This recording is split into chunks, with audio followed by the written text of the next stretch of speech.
Let me ask you something. You saved up for months, maybe longer. You did the research, read the reviews, watched every comparison video you could find. You finally bought that graphics card, installed it carefully, and everything worked perfectly. Then one morning you sit down, hit the power button, and get nothing. Black screen, no signal. Your monitor just stares back at you like a wall. What happened? Here's the part nobody warns you about. Graphics cards are among the most sophisticated pieces of consumer hardware ever mass-produced, yet they fail at a rate that should make every buyer nervous. According to failure analysis data from repair specialists and hardware communities, GPU failure rates can climb as high as 30% over a 5-year period under typical consumer conditions. 30%. That's nearly 1 in 3 cards. And in most cases, the manufacturer already knew exactly why it would happen. Today we're going to break down every major way a graphics card dies, who's actually responsible, and what you can do to make sure yours doesn't become an expensive paperweight. If this kind of content saves you even one unnecessary hardware purchase, hit subscribe before we're done. Because this channel exists for the person who refuses to be fooled twice. Let's start at the foundation, because most GPU failures begin somewhere most people never think to look. The main chip on your graphics card, the GPU core itself, isn't bolted down. It isn't screwed in. It's connected to the circuit board through thousands of microscopic solder balls, each one smaller than a grain of sand, arranged in a precise grid underneath the chip. This method is called a ball grid array, and it's standard across the industry. It's compact, efficient, and electrically excellent. It is also, under the wrong conditions, quietly fragile. Here's what happens in real life. Every time your PC heats up and cools down, every single component expands and contracts slightly. That's just physics. Your GPU chip and the circuit board beneath it expand at slightly different rates, and those tiny solder joints absorb that stress every single time. Do that 10,000 times over several years, and some of those connections begin to crack. The chip itself may be completely fine. The memory may be fine. But the connection is gone, and so is your display output. The fix is called reballing, where a technician removes the chip, cleans the board, and reattaches it with fresh solder. It works, but it can cost nearly half the price of a new graphics card. And here's the question you should be asking. If this kind of content saves you even one unnecessary hardware purchase, hit subscribe before we're done. Because this channel exists for the person who refuses to be fooled twice. Let's start at the foundation, because most GPU failures begin somewhere most people never think to look. The main chip on your graphics card, the GPU core itself, isn't bolted down. It isn't screwed in. It's connected to the circuit board through thousands of microscopic solder balls, each one smaller than a grain of sand, arranged in a precise grid underneath the chip. This method is called a ball grid array, and it's standard across the industry. It's compact, efficient, and electrically excellent. It is also, under the wrong conditions, quietly fragile. Here's what happens in real life. Every time your PC heats up and cools down, every single component expands and contracts slightly. That's just physics. Your GPU chip and the circuit board beneath it expand at slightly different rates, and those tiny solder joints absorb that stress every single time. Do that 10,000 times over several years, and some of those connections begin to crack. The chip itself may be completely fine. The memory may be fine. But the connection is gone, and so is your display output. The fix is called reballing, where a technician removes the chip, cleans the board, and reattaches it with fresh solder. It works. But it can cost nearly half the price of a new graphics card. And here's the question you should be asking. Why are we using a connection method that degrades under completely normal operating conditions? In a consumer product designed to run hot and then being told the repair bill is our problem? The answer is cost. Ball grid array packaging is cheap to manufacture at scale. The alternative methods, which offer more durable mechanical connections, cost more per unit. When you're making millions of cards, even a few cents per unit matters enormously to the bottom line. The user pays for that math eventually, just not at the point of sale. People think of a graphics card as just a processor. It isn't. It's an entire mini computer mounted inside your PC, complete with its own dedicated memory system called VRAM, Video Random Access Memory. While your system RAM handles general computing tasks, VRAM is specifically designed to store textures, visual data, and everything the GPU needs to access instantly without delay. When VRAM starts to fail, it doesn't announce itself cleanly. It sends strange signals, flickering textures, random colored pixels appearing where they shouldn't, games crashing at the exact same point in a scene, checkerboard patterns across your screen. These symptoms look bizarre, almost random, and many users spend weeks chasing driver issues or software conflicts before realizing the memory itself is damaged. Heat is the primary reason VRAM fails. The memory chips on a graphics card are mounted close to the GPU core, and they generate their own heat under load. Between the core and the memory chips sit small components called thermal pads, designed to transfer that heat away efficiently. When those pads dry out or degrade, temperatures climb. The memory cells themselves begin to break down at the microscopic level, and corrupted data starts showing up in real time on your screen. Power instability makes this significantly worse. Inconsistent voltage from a low-quality power supply can damage memory cells directly, introducing errors that the system cannot correct. Because the GPU relies on that memory data in real time, even a single corrupted value can crash an entire frame, freeze a game, or in severe cases, bring the whole system down. The industry knows thermal pads degrade. They know VRAM runs hot. And yet, across budget and even mid-range graphics cards, thermal pad quality is often where manufacturers quietly cut costs. You'll never see inferior thermal interface material listed in the spec sheet. But you'll feel it about 2 years into ownership. Here's something painfully true. Most people spend months researching which graphics card to buy and about 10 minutes choosing a power supply. That is backwards, and the consequences can be catastrophic. A cheap power supply doesn't just deliver less power, it delivers unstable power. Under heavy load, low-quality units produce voltage that fluctuates unpredictably, spiking and dipping in ways that the graphics card's internal regulators were never designed to handle continuously. Over time, those repeated voltage events wear down the card's internal components, weakening them in ways that don't show up immediately but accumulate invisibly. High-quality graphics cards include small protective elements, literally components that cost a few cents each, designed to absorb or interrupt dangerous power events before they reach the GPU core. Think of them as tiny circuit breakers built into the card itself. They exist specifically because the industry knows power surges happen. They know the user's power supply might not be perfect. And the good manufacturers account for that in the design.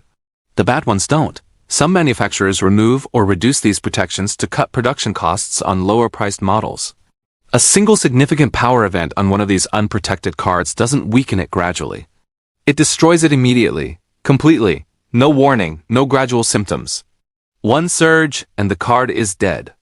The bitter irony is that the money you saved buying a cheap power supply is almost always less than the cost of replacing the GPU it killed. This isn't bad luck. It's predictable, documented, and preventable. The only question is whether you'll be the one who learns this lesson on your own hardware or someone else's story. Modern graphics cards are not small objects. The combination of large aluminum heatsinks, multiple cooling fans, copper heat pipes, and a substantial circuit board means that today's high-end graphics cards can weigh over 1 kilogram. That weight is supported almost entirely by a single expansion slot on your motherboard. A connection point that was designed for far lighter cards from a generation that no longer exists. Over months and years, that weight causes the card to sag.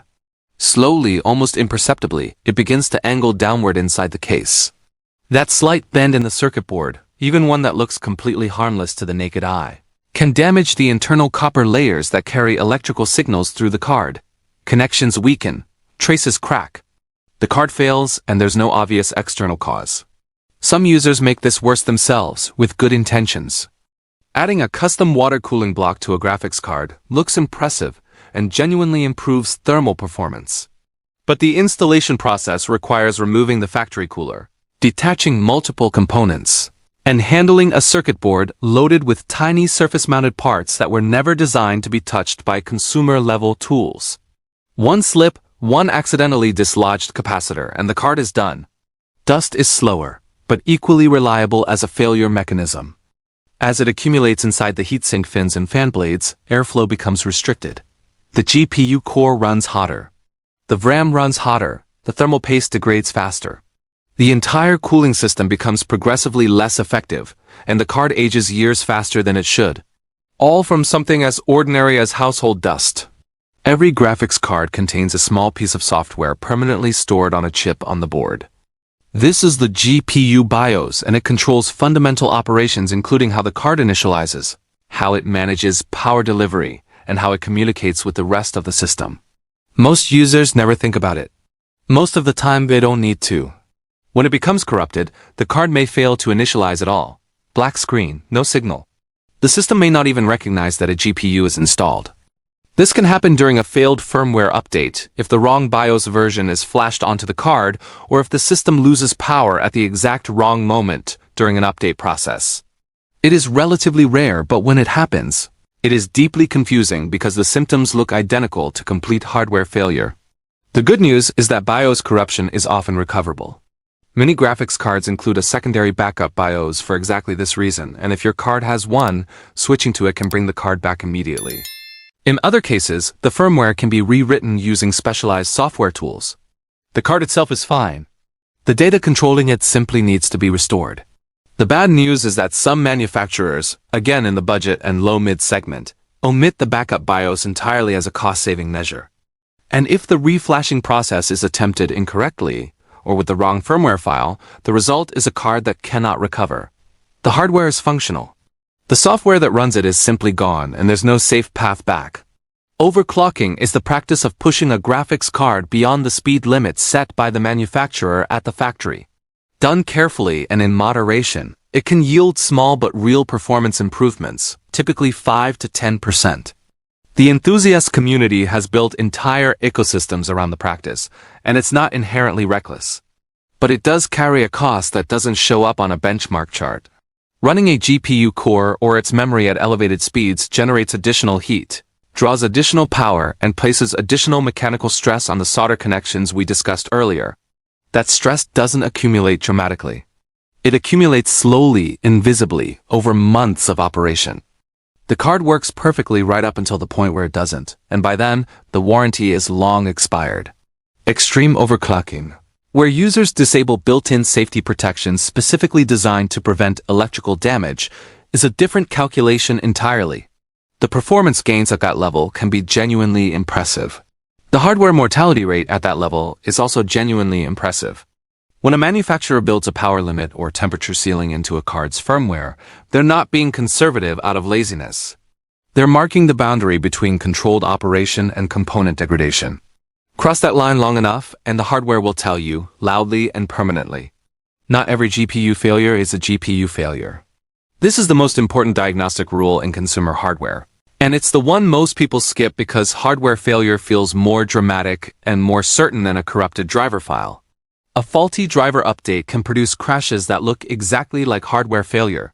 A corrupted installation can cause screen flickering, sudden performance drops, and total system instability.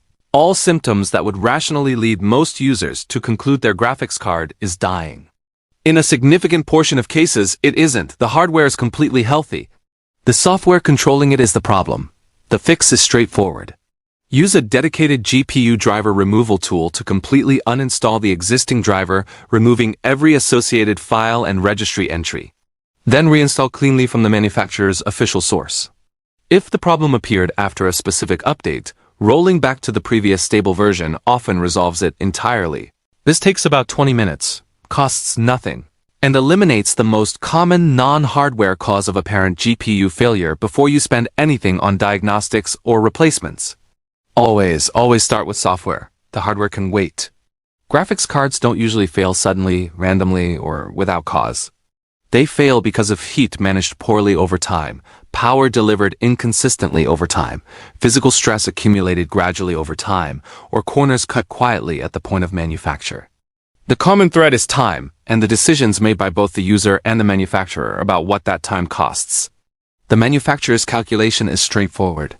Every cent removed from a thermal pad, a protective fuse, a backup BIOS chip, or a more durable connection method is a cent added to the margin. The user rarely sees that calculation until something fails. And by the time it does, the warranty has usually expired, the company has already been paid, and the problem becomes yours to solve. The user's defense is equally straightforward. Buy a quality power supply, not the cheapest unit that meets the wattage requirement on paper. Keep the inside of your case clean. Monitor your GPU temperatures under load and take action when they're consistently high. Handle hardware with the care it deserves. deserves. And when something goes wrong, check the software before assuming the hardware is dead. The graphics card in your machine is an engineering achievement. It is also a product designed within a budget by people whose professional incentives don't always align with your long-term interests. Knowing the difference between what they built and what they could have built is how you make smarter decisions, ask better questions, and stop paying for their shortcuts. If this gave you something useful, subscribe. New content drops regularly, and it's always built around the same principle. You deserve to understand exactly what you're buying and exactly why it fails.